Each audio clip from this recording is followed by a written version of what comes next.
ഇന്നിതുവരെ വിശദമായ റിപ്പോർട്ടുകളിലേക്ക് കടക്കുകയാണ്. P V അൻവറിനെതിരെ Congress നേതാവ് ആര്യാടൻ ഷൗക്കത്ത് 9 വർഷമായി കർഷകർക്ക് വേണ്ടി പി വി അൻവറിന്റെ ശബ്ദം കേട്ടിട്ടില്ല. കോൺഗ്രസ് നിരവധി സമരങ്ങൾ ചെയ്തു, അപ്പോഴും അൻവർ മിണ്ടിയിട്ടില്ല എന്നും ആര്യാടൻ ഷൗക്കത്ത് കുറ്റപ്പെടുത്തി. കഴിഞ്ഞ 9 വർഷമായി നിലമ്പൂരിലെ കർഷകർക്ക് ഈ കാട്ടാൻ അക്രമത്തിനെതിരെ നമ്മൾ വലിയ ജനകീയ സമരങ്ങൾ നടത്തി. ഇതൊക്കെ നടത്തുമ്പോഴും നമ്മൾ ഈ ശബ്ദം മുൻപ് കേട്ടിട്ടില്ല. അതാ ഞാൻ പറഞ്ഞു, 9 കൊല്ലമായി നമ്മൾ കൊണ്ടുവന്ന ബൈപ്പാസ് അതൊന്ന് പൂർത്തീകരിക്കാൻ അതിലൊരു കൊട്ട മണ്ണ് അഡീഷണൽ ഇടാൻ സാധിച്ചു. എന്ത് ചെയ്തു ഈ ഇവിടെ കഴിഞ്ഞ 9 വർഷമായിട്ട് ഈ ഗവൺമെന്റ് എന്ത് ചെയ്തു? ഇപ്പോ അൻവർ പറയുന്നത് എന്നെ ഒന്നും ചെയ്യാൻ പാർട്ടി സമ്മതിച്ചില്ല. പാർട്ടി പറഞ്ഞത് അൻവറിന്റെ കഴിവുകേട് കൊണ്ടാണ് എന്ന്. വിപിൻ സി വിജയൻ ചേരുന്നുണ്ട് വിവരങ്ങളുമായി മലപ്പുറത്ത് നിന്ന്. വിപിൻ, ആര്യാടൻ ഷൗക്കത്ത് ഉയർത്തുന്ന വിമർശനം അതൊരു ഒറ്റപ്പെട്ട ശബ്ദമല്ല. അൻവർ ഇങ്ങനെ UDF-ലേക്കുള്ള പ്രവേശനത്തിനുള്ള നീക്കങ്ങൾ സജീവമാക്കുന്നതിനിടയിൽ ആര്യാടൻ ഷൗക്കത്ത് പറയുന്നത് എന്താണ്? നിലമ്പൂരിലെ ജില്ലയിലെയൊക്കെ കോൺഗ്രസ് നേതാക്കളുടെ ഇതുമായി ബന്ധപ്പെട്ടുള്ള വികാരം എന്താണ്? വിപിൻ സി വിജയൻ.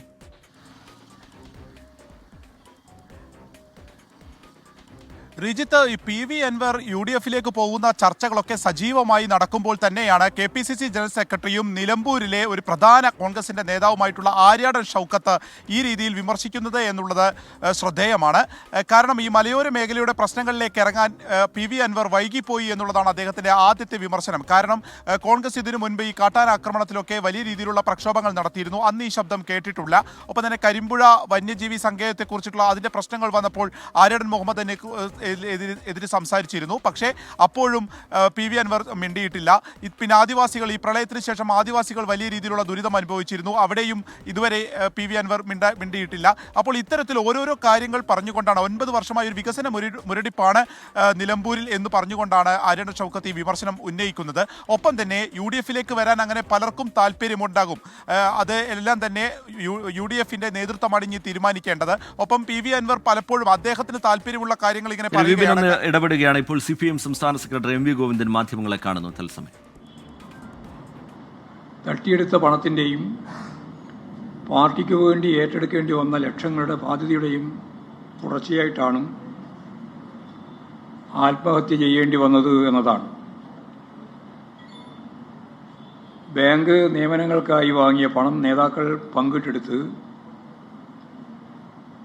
IC ബാലകൃഷ്ണൻ MLA-യുടെ നിർദ്ദേശപ്രകാരമാണ് അങ്ങനെ എടുത്തത് എന്ന കാര്യവും നൽകിയത് എന്ന കാര്യവും വ്യക്തമായി. കടത്തിൽ കുരുങ്ങിപ്പോയ ആ സന്ദർഭത്തിൽ ആരും തിരിഞ്ഞു നോക്കാനില്ലാത്ത സ്ഥിതിയാണ് ഉണ്ടായത്. അതിൽ വ്യക്തമാക്കി നേതാക്കൾ വാങ്ങിയ കോഴക്ക് സ്ഥലവും ചെക്കും ഇദ്ദേഹത്തിന് ഈട് നൽകേണ്ടി വന്നു. പാർട്ടി തലയിൽ കെട്ടിവെച്ച 32 ലക്ഷത്തിന്റെ ബാധ്യത തീർക്കാനെടുത്ത വായ്പ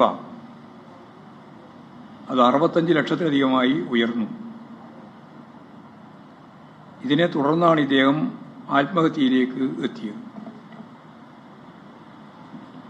ഈ കത്ത് പുറത്തു വന്ന സാഹചര്യത്തിൽ IC ബാലകൃഷ്ണൻ MLA സ്ഥാനം രാജിവെക്കാൻ തയ്യാറാവണം. ഈ സംബന്ധിച്ച് UDF-ന്റെ നിലപാട് വ്യക്തമാക്കേണ്ടതുണ്ട്. UDF-ന്റെ നേതാവ് എന്ന് പറയുമ്പോൾ പ്രത്യേകിച്ച് കോൺഗ്രസിന്റെ സംസ്ഥാന പ്രസിഡന്റ്, പ്രതിപക്ഷ നേതാവ് രാഹുൽ ഗാന്ധി ഉൾപ്പെടെയുള്ളവർക്കെല്ലാം കത്ത് നൽകിയിരുന്നുവെന്നും സുധാകരന് കത്ത് കിട്ടിയിരുന്നുവെന്നും, പക്ഷെ ഞാനത് വായിച്ചില്ല എന്നുമാണ് അദ്ദേഹത്തിന്റെ പ്രതികരണം. ഏതെങ്കിലും CPIM-ന്റെ പ്രവർത്തകനോ അനുഭാവി തന്നെയോ ആണെങ്കിൽ പോലും എന്തായിരിക്കുമായിരുന്നു മാധ്യമങ്ങളുടെ പ്രചരണം? എത്ര ദിവസത്തെ അന്തിച്ചർച്ച അതിൻ്റെ ഭാഗമായിട്ട് നടക്കുമായിരുന്നു? പക്ഷേ കോൺഗ്രസിൻ്റെ DCC ട്രഷററുടെ മകനും ട്രഷററും കോൺഗ്രസ് നേതൃത്വത്തിൻ്റെ അഴിമതിയുമായിട്ട് ബന്ധപ്പെട്ട പ്രശ്നത്തിൽ ആത്മഹത്യ ചെയ്തപ്പോൾ അത് സംബന്ധിച്ച് കൃത്യമായ വാർത്ത തന്നെ നൽകാൻ എന്തൊരു മടിയാണ് മാധ്യമങ്ങൾക്ക്. മാധ്യമങ്ങളുടെ ഇരട്ടത്താപ്പ് കൃത്യമായിട്ട് ജനങ്ങൾ തിരിച്ചറിയും എന്ന് തന്നെയാണ് ഇത് സംബന്ധിച്ച് പറയാനുള്ളത്. കുറച്ചു നാളുകളായി നടന്നുകൊണ്ടിരിക്കുന്ന സംഭവങ്ങളിൽ പല കോൺഗ്രസ് നേതാക്കളും ആത്മഹത്യ ചെയ്യുന്നു എന്നുള്ളത് തുടർക്കഥയായിട്ട് വരികയാണ്. കോൺഗ്രസ് നേതാക്കളുടെ ഇടപെടലിന്റെ ഫലമായി അങ്കമാലി അർബൻ സഹകരണ സംഘം പ്രസിഡന്റും കോൺഗ്രസ് നേതാവുമായിരുന്ന PT പോളിനെ മരിച്ച നിലയിൽ ആലുവയിലെ ഹോട്ടലിൽ നിന്ന് കണ്ടെത്തുകയുണ്ടായി. സംഘത്തിൽ അഴിമതിയും ക്രമക്കേടും നടന്നുവെന്ന വാർത്തക്കിടയിലാണ് INTUC സംസ്ഥാന വൈസ് പ്രസിഡന്റായ പോളിന്റെ ദുരൂഹ സാഹചര്യത്തിൽ മരണമുണ്ടായത്.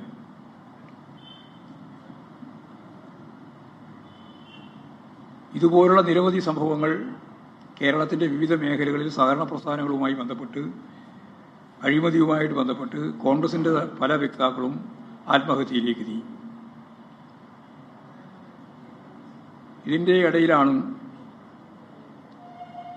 പെരിയ കൊലക്കേസുമായിട്ട് ബന്ധപ്പെട്ട് CPIM പ്രവർത്തകരെ ശിക്ഷിച്ചു എന്നുള്ളതിന്റെ അടിസ്ഥാനത്തിൽ വലിയ കോലാഹലം വാർത്താമാധ്യമങ്ങളുടെ എല്ലാ അർത്ഥത്തിലുള്ള ചർച്ചയും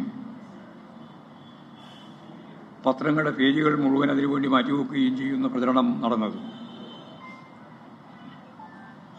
ഈ കാര്യത്തിൽ CPIM ശരിയായ നിലപാട് ആദ്യം മുതലേ സ്വീകരിച്ചിട്ടുണ്ട്. പെരിയ കൊലക്കേസുമായി ബന്ധപ്പെട്ട സംഭവത്തിൽ കമ്മ്യൂണിസ്റ്റ് പാർട്ടിക്ക് ഒരു പങ്കും ഇല്ല. എന്നാൽ CBIയെ ഉപയോഗപ്പെടുത്തി കേസന്വേഷണത്തിന്റെ ഭാഗമായി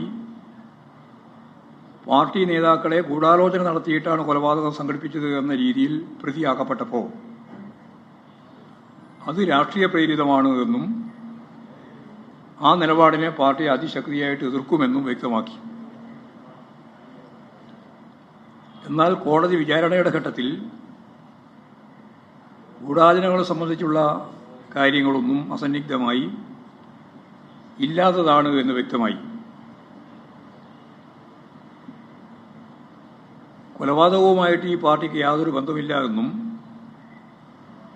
രാഷ്ട്രീയമായിട്ട് CBI വന്ന് CPI നേതൃത്വത്തെ കൊലക്കേസിന്റെ ഭാഗമാക്കി മാറ്റാൻ നടത്തിയ ശ്രമം CBI കോടതിയുടെ വിധി വന്നപ്പോൾ വലിയ ഗൂഢാലോചനയുടെ ഭാഗമാണ് എന്നുള്ള കാര്യം അവർക്ക് ഒരു തരത്തിലും പറയാൻ കഴിയാത്ത സാഹചര്യം വന്നു.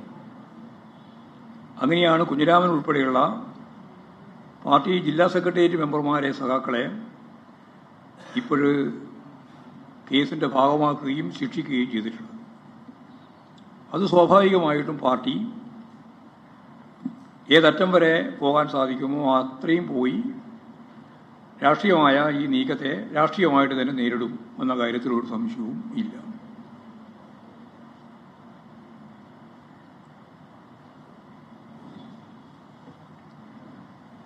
അതിൻ്റെ ശേഷമാണ് ഇന്നാണിപ്പോൾ റിജിത്തിന്റെ വിധി, റിജിത്ത് കൊലപാതകവുമായിട്ട് ബന്ധപ്പെട്ട കേസിന്റെ വിധി പ്രഖ്യാപിച്ചത്. കുറ്റക്കാരാണെന്ന് മുമ്പ് തന്നെ കോടതി പറഞ്ഞു. ഒരു ചെറുപ്പക്കാരനെ യാതൊരു സംഘർഷവും ഇല്ലാത്ത പാർട്ടി കേന്ദ്രമായ കണ്ണപുരത്ത് മൃഗീയമായി വെട്ടിക്കൊന്ന് 19 വർഷത്തിന് ശേഷമാണ് വിധി വന്നത്. ഇതൊരു വലിയ വാർത്തയാക്കാൻ മാധ്യമങ്ങൾക്ക് മനസ്സില്ല. എന്തേ വാർത്തയാവാത്തത്? ഒറ്റ കാര്യം, അത് CPIM ആണ്.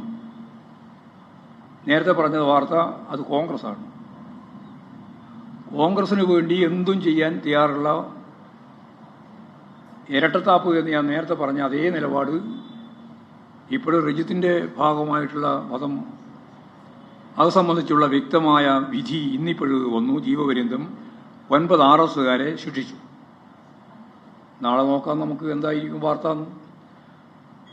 ഒന്നാമത്തെ പേജിൽ വാർത്തയുണ്ടാവുമോ? റിജിത്തിന്റെ ഫോട്ടോ ഉണ്ടാവുമോ? അല്ല പ്രതികളുടെ ഫോട്ടോ ഉണ്ടാവുമോ? വെണ്ടക്ക തലക്കെട്ടുണ്ടാവുമോ എന്നൊക്കെ നമുക്ക് നോക്കാലോ. 4 ദിവസം ഇനി ചർച്ച നടത്തുമെന്ന് നോക്കാലോ. നിങ്ങളെ എല്ലാം സ്വയം പരിഹാസിയാവുകയാണ്. വാർത്താ ശൃംഖലകൾ യഥാർത്ഥത്തിൽ ഓരോ ദിവസം കഴിയുന്തോറും ജനങ്ങളുടെ മുമ്പിൽ പരിഹാസ്യമാവുകയാണ്. നിങ്ങൾക്ക് ചില പാർട്ടി വിരുദ്ധമായ കാര്യങ്ങൾ മാത്രം വലിയ ശക്തിയായ രീതിയിൽ അവതരിപ്പിക്കുക, UDFനും BJPക്കും അനുകൂലമായി വരുന്ന കാര്യത്തിന് അവർക്ക് അനുകൂലമായിട്ട് നിൽക്കുക, എതിരായിട്ട് വരേണ്ടുന്ന വാർത്ത വരാതിരിക്കാൻ ആവശ്യമായ നിലപാട് സ്വീകരിക്കുക, ഇത്തരത്തിലുള്ള നിലപാടാണ് നിങ്ങൾ എടുത്തു. വാർത്തകളിലേക്ക് വീണ്ടും. സമൂഹ മാധ്യമങ്ങളിലൂടെ അപകീർത്തികരമായ പരാമർശം നടത്തിയെന്നാരോപിച്ച് നടി ഹണി റോസ് ബോബി ചെമ്മണ്ണൂരിനെതിരെ പരാതി നൽകി. എറണാകുളം സെൻട്രൽ പോലീസിലാണ് പരാതി നൽകിയിരിക്കുന്നത്. എസ് ശ്രീകാന്ത് വിവരങ്ങളുമായി ചേരുന്നുണ്ട് കൊച്ചിയിൽ നിന്ന്.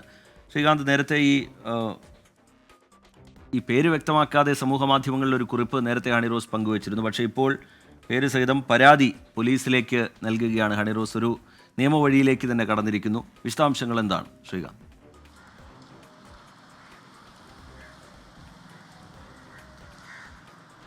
ഹണി റോസ് ഇപ്പോൾ പരാതിയുമായി രംഗത്ത് വന്നിരിക്കുകയാണ്. അത് നൽകിയിരിക്കുന്നത് ബോബി ചെമ്മണ്ണൂരിനെതിരെ സെൻട്രൽ പോലീസ് സ്റ്റേഷനിലാണ്. എറണാകുളം സെൻട്രൽ പോലീസ് സ്റ്റേഷനിൽ വ്യവസായി കൂടിയായ ബോബി ചെമ്മണ്ണൂരിനെതിരെ ഹണി റോസ് പരാതി നൽകിയിരിക്കുന്നു. അതിൽ തന്നെ വ്യക്തിപരമായി അധിക്ഷേപിക്കുകയും അശ്ലീല പരാമർശങ്ങളിലൂടെ അപമാനിക്കുകയും ചെയ്തു എന്നുള്ളതാണ് അവർ വ്യക്തമാക്കുന്നത്. നേരത്തെ കഴിഞ്ഞ 2 തവണയായി അവരുടെ സമൂഹമാധ്യമ അക്കൗണ്ടുകളിലൂടെ പേര് പറയാതെ തന്നെ ഒരു വ്യക്തി തുടർച്ചയായി പിന്തുടർന്ന് അപമാനിക്കുന്നു, അശ്ലീല ചുവയോടെ സംസാരിക്കുന്നു തുടങ്ങിയ വെളിപ്പെടുത്തലുകൾ നടത്തിയിരുന്നു. ആ ഘട്ടത്തിലൊക്കെ തന്നെ അതാര് എന്ന ചോദ്യവും ഉയർന്നതാണ്. ആ പേര് വ്യക്തമാക്കണം എന്ന് പല കോണുകളിൽ നിന്നും അവരോട് തന്നെ ആവശ്യവും ഉയർന്നിരുന്നു. ഇപ്പോഴിതാ അവരവരുടെ ഈ വ്യവസായിയുടെ പേര് വ്യക്തമാക്കിയിരിക്കുന്നു. ബോബി ചെമ്മണ്ണൂരാണ് തനിക്ക് പിന്നാലെ നടന്ന് തന്നെ തുടർച്ചയായി ശല്യം ചെയ്യുന്നത്, തന്നെ അശ്ലീല പദപ്രയോഗങ്ങളിലൂടെ അപമാനിക്കുന്നത് എന്ന് നിലവിൽ ഹണി റോസ് വ്യക്തമാക്കിയിരിക്കുന്നു.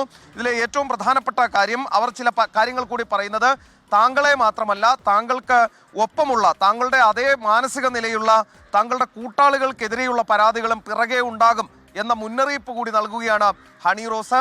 ഒപ്പം തന്നെ താങ്കളുടെ പണത്തിന്റെ ഹുങ്കിൽ വിശ്വസിച്ചോളൂ, ഞാൻ ഭാരതത്തിലെ നിയമവ്യവസ്ഥയുടെ ശക്തിയിൽ വിശ്വസിക്കുന്നു എന്നുകൂടി അവർ പറഞ്ഞു വെക്കുന്നുണ്ട്. കഴിഞ്ഞ ദിവസം മരട് സ്വദേശി ഒരു ഷാജി അടക്കമുള്ളവർ ഈ കേസുമായി ബന്ധപ്പെട്ട് അറസ്റ്റിലായിരുന്നു. ഹണി റോസിന്റെ സമൂഹമാധ്യമ അക്കൗണ്ടുകളിൽ അശ്ലീല പരാമർശം നടത്തിയതിനാണ് ഇയാളെ അറസ്റ്റ് ചെയ്തത്. ഇതിന് തൊട്ടു പിന്നാലെയാണ് ഇപ്പോൾ ബോബി ചെമ്മണ്ണൂരിനെതിരെ പരാതി വന്നിട്ടുള്ളത്. പരാതിയിന്മേൽ സ്വാഭാവിക നടപടി എന്ന നിലയിൽ പോലീസിന് കേസെടുത്തേ തീരൂ. അവരെ പല വേദികളിൽ വെച്ച് അപമാനിച്ചു എന്നുള്ളതാണ് അവർ പറയുന്നത്. അതിൻ്റെ വീഡിയോ ക്ലിപ്പിങ്ങുകൾ അടക്കം പ്രചരിക്കുകയും ചെയ്തിരുന്നു. ഈ പശ്ചാത്തലത്തിൽ സ്വാഭാവികമായും സെൻട്രൽ പോലീസിന് കേസെടുക്കേണ്ടി വരും. ആ കേസിൽ ജാമ്യം കിട്ടാത്ത തരത്തിലുള്ള കുറ്റമാണ് ഇത് എന്നുള്ള കാര്യത്തിൽ സംശയം വേണ്ട. അങ്ങനെയെങ്കിൽ ബോബി ചെമ്മണ്ണൂരിന്റെ കാര്യങ്ങൾ കുറച്ച് കടുപ്പമേറിയതാകും, ബുദ്ധിമുട്ടുള്ളതാകും. ഒരു മുൻകൂർ ജാമ്യാപേക്ഷ വൈകാതെ ഹൈക്കോടതിയിലേക്ക് എത്തും എന്ന് കരുതാം. ശരി, സമൂഹ മാധ്യമങ്ങളിലൂടെ അപകീർത്തികരമായ പരാമർശം നടത്തിയെന്നാരോപിച്ച് നടി ഹണി റോസ് ബോബി ചെമ്മണ്ണൂരിനെതിരെ പോലീസിൽ പരാതി നൽകിയിരിക്കുകയാണ്. ശ്രീകാന്ത് അതിന്റെ വിശദാംശങ്ങൾ നൽകുകയായിരുന്നു. ആലപ്പുഴ നൂർനാട് ഓടിക്കൊണ്ടിരുന്ന കാറിന് തീപിടിച്ചു. ഇടക്കുന്നം സ്വദേശി ജയലാലും അമ്മയും ആശുപത്രിയിലേക്ക് പോകും വഴി പുക ഉയരുന്നത് കണ്ട് കാർ നിർത്തുകയായിരുന്നു. ഉടൻ വാഹനത്തിൽ നിന്ന് ഇറങ്ങിയതുകൊണ്ട് വലിയ അപകടം ഒഴിവായി. ആശാനത്തിലേക്ക് വന്നേ.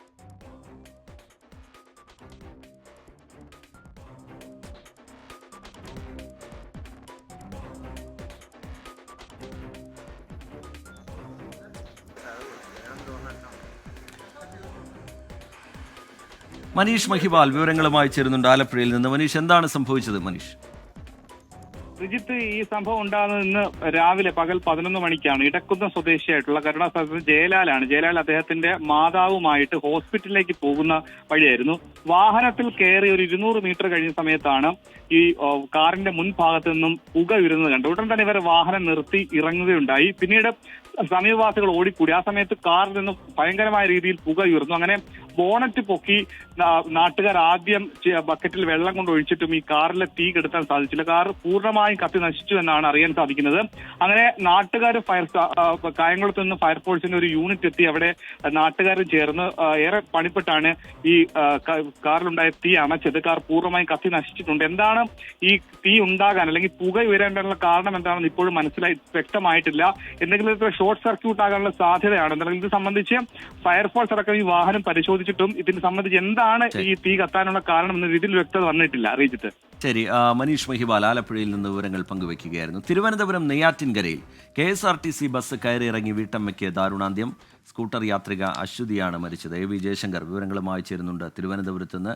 ജയശങ്കർ, എപ്പോഴാണ് അപകടം, എന്താണ് സംഭവിച്ചത്, വിവരങ്ങൾ എന്താണ് ജയശങ്കർ? രജിത്ത, നെയ്യാറ്റിൻകര മമ്പളക്കരയിൽ ഇന്ന് ഉച്ചയ്ക്ക് 2:30 കൂടിയാണ് ഇത്തരത്തിൽ ബസ് KSRTC ബസ് കയറിയിറങ്ങി വീട്ടമ്മയ്ക്ക് ജീവൻ നഷ്ടമാകുന്നത്. ഈ സ്വദേശി അശ്വതിക്കാണ് ജീവൻ നഷ്ടമായത്. 26 വയസ്സ് മാത്രമുള്ള ഒരു പെൺകുട്ടിയാണ്, ഒരു വീട്ടമ്മയാണ് മരണപ്പെടുന്നത്. ഈ നെയ്യാറ്റിൻകര ഈ റോഡ് പണിയും മറ്റും നടക്കുന്നുണ്ട്. അതുകൊണ്ട് തന്നെ മണ്ണും മറ്റും കൂട്ടിയിട്ടുണ്ട്. ഇതിനോട് തന്നെ KSRTC ബസ് വരുന്നൊരു ഘട്ടത്തിൽ ബസ്സിന് വേണ്ടി സൈഡ് കൊടുക്കാൻ ശ്രമിക്കുകയായിരുന്നു. ഇതിനിടയിലാണ് വാഹനത്തിൽ നിന്ന് ബൈക്കിൽ നിന്ന് മറിഞ്ഞ ബസ്സിനടിയിൽപ്പെടുന്ന ഒരു സാഹചര്യം ഉണ്ടായത്. വളരെ ദാരുണമായ ഒരു മരണമാണ്. എന്തായാലും ഈ മൃതശരീരം നെയ്യാറ്റിൻകര പോലീസ് എത്തി സംഭവസ്ഥലത്ത് നിന്ന് മാറ്റി നെയ്യാറ്റിൻകര ജനറൽ ആശുപത്രിയിലേക്ക് മാറ്റിയിട്ടുണ്ട്. പോലീസ് ഇതുമായി ബന്ധപ്പെട്ട് കേസെടുക്കുകയും തുടർ നടപടികൾ ആരംഭിക്കുകയും ചെയ്തിട്ടുണ്ട്. ഈ റോഡ് പണിയൊക്കെ നടക്കുന്ന സമയമായിരുന്നു, അതുകൊണ്ട് കണ്ടില്ല എന്നാണ് KSRTC ഡ്രൈവർ ഇതുമായി ബന്ധപ്പെട്ട് പറയുന്നത്. എന്തായാലും 26 വയസ്സുള്ള ഒരു വീട്ടമ്മയ്ക്കാണ് ഈ ഒരു അപകടത്തിൽ ജീവൻ നഷ്ടമായിരിക്കുന്നത്. AV ജയശങ്കർ തിരുവനന്തപുരത്ത് നിന്ന് വിവരങ്ങൾ നൽകുകയായിരുന്നു. ഇനി ശബരിമലയിലെ ഇന്നത്തെ ചടങ്ങുകൾ നോക്കാം. സൈക്കിൾ പ്യൂർ അഗർബത്തി ശരണം സന്നിധാനം സമർപ്പിക്കുന്നത് അഗർബത്തി എന്നാൽ സൈക്കിൾ.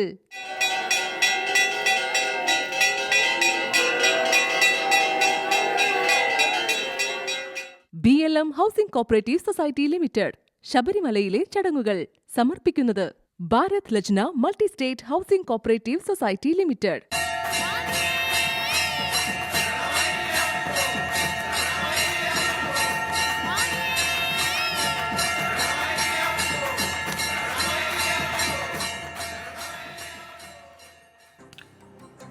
ഇന്നിതുവരെ ഇവിടെ പൂർത്തിയാവുകയാണ്.